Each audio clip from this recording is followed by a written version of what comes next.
UKLO 1 year masters. No IELTS required up to 5 years visa. High visa success rate. అందరికీ నమస్కారం.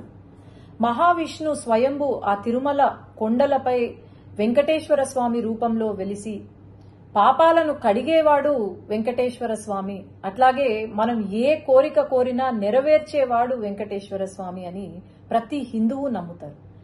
తిరుమల తిరుపతి దేవస్థానం ప్రపంచంలోనే అత్యధిక సంఖ్యలో భక్తులు రావడం జరుగుతుంది. ప్రతిరోజు 30,000 నుండి 40,000 మంది భక్తులు దర్శించుకుంటారు. అట్లాగే అత్యధిక ధనిక దేవాలయం ఏదైనా ఉంది అంటే అది తిరుమల తిరుపతి దేవస్థానం.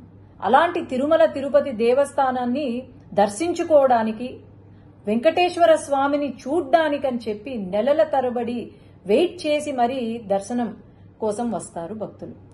తర్వాత లైన్లో గంటల కొద్ది క్యూ లైన్లో వెయిట్ చేసి ఆ తిరుపతి లడ్డూ కోసం, ప్రసాదం కోసం అని చెప్పి వెయిట్ చేసి ఇంటికి తీసుకెళ్లి దాన్ని పూజ చేసి, ఎంతో నిష్టగా పూజ చేసి అందరికీ పంచిపెడతారు.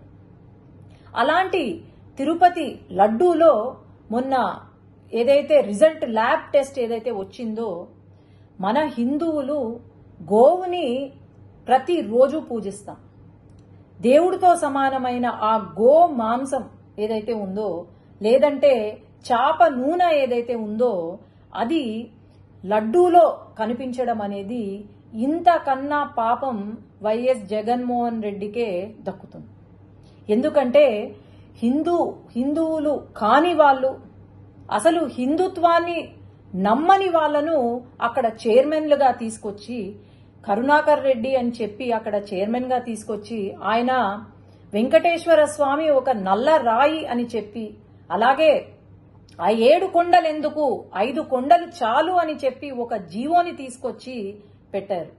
అట్లాగే వైవి సుబ్బారెడ్డి గారు అని చెప్పి ఆయనను తీసుకొచ్చి, అసలు హిందుత్వం అనే నమ్మని వాళ్లను తీసుకొచ్చి ఈరోజు మరి అసలు వీళ్లకు ఆ ఆలోచన ఎలా కలిగింది అనేది నాకైతే అర్థం కావట్లేదు.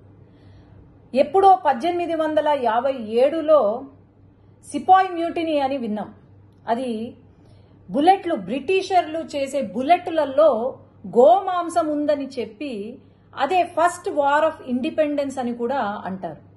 గోమాంసం ఉందని చెప్పి చిన్నగా ఒక రివోల్ట్ స్టార్ట్ అయ్యి అది పెద్దగా కనిపించిన బ్రిటిషర్లు అందరినీ కూడా చంపి పాడేసిన దేశంలో ఈరోజు ఇక్కడ లడ్డూలో గోమాంసము, చాప నూనె ఉంది అంటే మరి ఏమనుకోవాలి? మనము ఈ 5 సంవత్సరాలు, గత 5 సంవత్సరాల కాలంలో మనం గమనిస్తే అసలు గుడులకు వాల్యూ ఇవ్వని ఆ ప్రభుత్వం, వైఎస్ఆర్సీపీ ప్రభుత్వం ఏదైతే ఉందో, నేను చెప్తూనే వచ్చాను. శ్రీశైలంలో కూడా శ్రీశైలం లడ్డూలో చికెన్ ఎముక కనిపించింది అంటే ఆ రోజు ఎటువంటి యాక్షన్ తీసుకోలేదు. అసలు దేవాలయాలు ఎందుకున్నాయి, లేదంటే మన దేవుళ్ళు ఎందుకున్నారు ఇంకా అని అనిపిస్తుంది. తప్పకుండా ఖచ్చితంగా అయితే ఎవరైతే దీనికి బాధ్యులో వాళ్ళను ఉరి తీసినా ఎక్కడ తక్కువ కాదు, గాని వీళ్లకు కఠినమైన శిక్ష విధించాలి, ఖచ్చితంగా విధిస్తారు అని నేను అనుకుంటున్నాను. సీఎం గారు వెంటనే, మన గవర్నమెంట్ ఫామ్ అయిన వెంటనే తిరుపతి లడ్డు నాణ్యత కోసం, అది చాలా చిన్న విషయం కావచ్చు గాని తిరుపతి లడ్డు నాణ్యత ఎలా ఉంది అని చెప్పి ల్యాబ్ రిపోర్ట్ కి పంపించారు అంటే ఇంతకన్నా మంచి ముఖ్యమంత్రి, మంచి పాలన ఎక్కడైనా ఉంటుందా అని నేను భావిస్తున్నాను.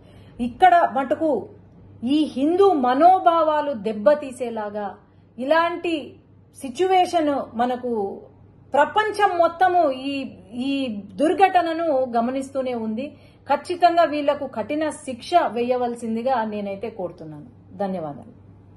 హిట్ టీవీ యాప్ ని డౌన్లోడ్ చేసుకోండి. ఇందులో short news, live news, entertainment movies అన్ని అవైలబుల్ గా ఉన్నాయి.